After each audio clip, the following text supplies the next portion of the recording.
Going on there, YouTube? Back in the scale shop. Monster trucks. They're one of my favorite things that I never finish.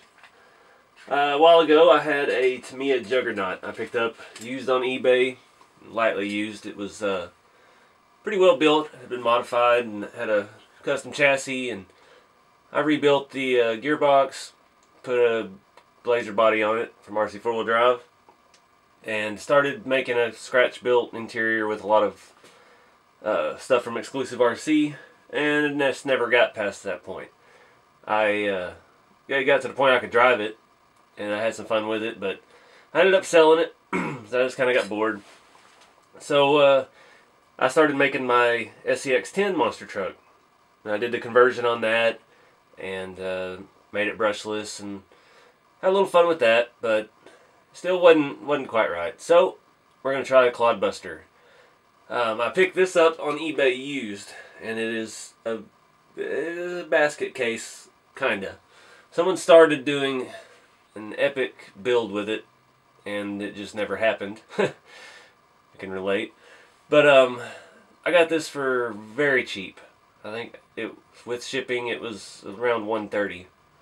I mean, the base Clodbuster kit is $280, $300, somewhere around there. This is missing some stuff. I'll show you here in a minute. Did come with the original box, which is cool. It's always neat to have the box to go with the Tamiya stuff. I don't know why, I just always like it. So, without further ado, what I've got is a roller. It's missing all electronics, no motors. The frame has been modified, and someone started building a tube cage back half for it. The body, it's alright. It's got some cuts through where they trimmed out the bed floor. And, yeah, it'd probably be best just to pick up a new basic body and start with that. It needs shocks. I don't have any shocks for it. And, needs some welding and tube work. Without the body on. Someone's done a lot of work already. A couple things aren't finished. The back here is not finished. It needs some more supports, and may have to mount the shocks back there. They have the shock mounts here and here, so I'm not sure how I feel about that. I haven't been inside the axles yet. All the drivetrain is supposed to have 1 or 2 runs on it. Just somebody put it together, tested it, and then started hacking it. On the cage, though, needs another tube here, another tube here to match the other side, and then just tidying up some stuff. But pretty well done. It's got flat stock here where it'll bolt directly to the stock chassis. The body mounts will go through these plates here and hold it between the the styrene body and the chassis. And we've got all kinds of room inside for scale interior and maybe a scale motor. We might have to modify some of this, or we could go as far as put the motor in the back like a real monster truck would have these days, but that doesn't really fit with the Clodbuster body. It has the hole in the hood for some type of engine. So yeah. It needs a little bit of love, but for the price, it's a great start for a new build. It has the stock wheels someone painted flat white, which looks pretty bad. One of the tires has a cut in it too. But you could use them like they are. They would last for a little while. Yeah, like I said, it's the difference between the Clodbuster and the Juggernaut is the Clodbuster is motor on axle. So you have a complete gearbox and a motor on each axle. And the Juggernaut has both motors mounted centrally on a gearbox transfer case type deal with drive shafts more like a scale crawler. And it does provide a more realistic look going about it that way, but it's not, you know, you end up with more weight up high in the truck. Most competition competition monster trucks and stuff you see, they're all motor on axle. They've got billet aluminum housings for these axles, and you could spend thousands of dollars on building one of these. But that's not going to be what I'm going to do here. I just saw some potential in this tube work to make a cool looking body, make a good drivable monster truck out of it. Get a look at the Clodbuster axle. It's got these big giant plastic radius arms, and my bottom links are not attached, so that's why it's flopping around wildly. The motor mounts up here. We've got gearbox. That's missing screws there. It's missing quite a bit of stuff. But there's a little bit of hardware left in the box.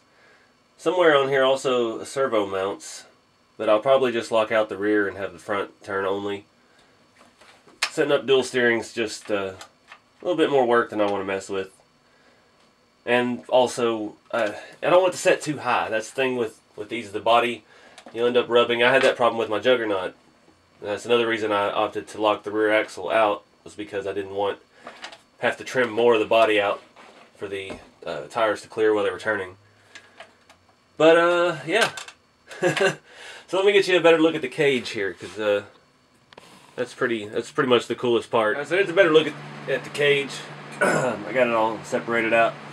It's a good start. I mean, it's already set up where it'll mount directly to the chassis, so all I got to do is fix some of the welds. Some of them are just tacked, need a little bit more reinforcement. Add a few more bars. I need a bend here to try to match the other side, as well as one up here to match the window edge. May take that one out. The bottom, I may just put a crossbar here. Yeah, just need some structural things. It needs a little bit of work on the back. That side's, the three are all welded together, this side is not. And I need some bars across to help strengthen that as well. And yeah, we'll just have to go from there. Overall, it's a good start.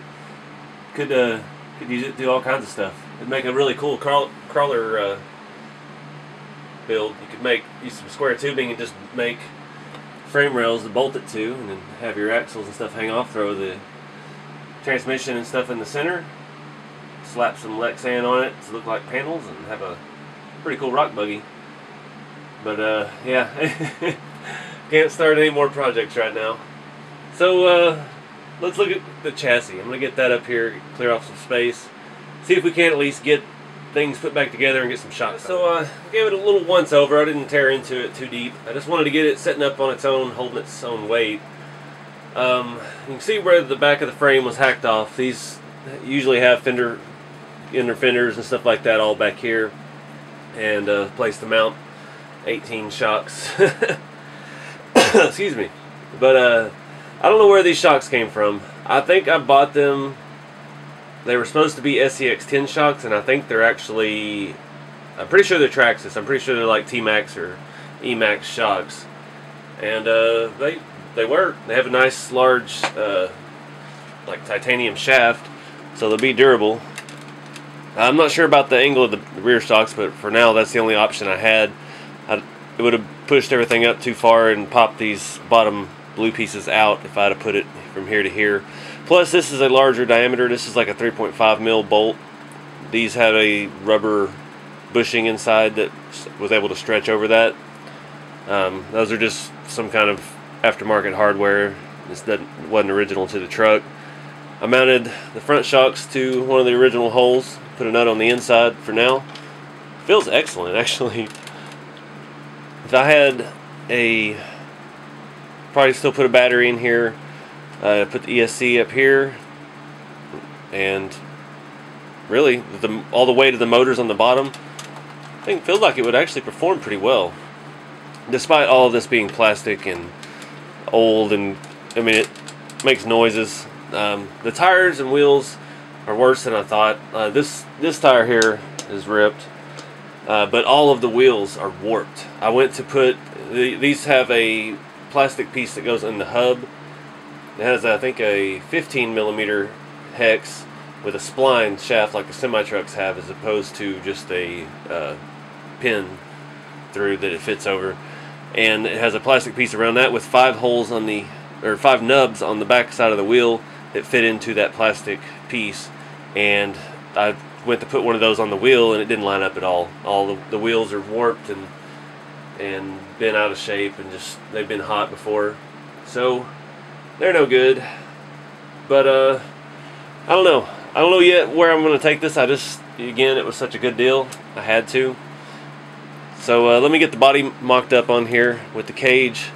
I worried about this being weak because it is open over here and it doesn't give much support for the shocks, but with the roll cage bolts to this, so it's going to add a ton of rigidity on the top of the truck.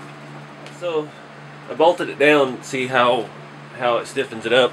Again, the cage is only attached with this one bar to the mount, so might have to put a brace or something from there up just to help strengthen it, because if you hit that hard enough, some of these welds are likely to break or just bend. So another thing to look at once I get ready to start strengthening the chassis and finishing up the tube work. I did find I have an original Clodbuster windshield set. It's pretty worse for the wear. So is this body, so I'm not too worried about this thing. I guess they used this body when they were welding, because there's weld burns and smoke and holes melted in it. But it looks cool. Make a good basher still. Body holes still look like they line up pretty good. Back does squat a little bit because of the way the shocks are. It's not as high up. But yeah, we've got, the shocks really feel good. I have to see how it corners with them at such an angle on the back. It might be way too soft and roll over a lot. It might be fun. You never know.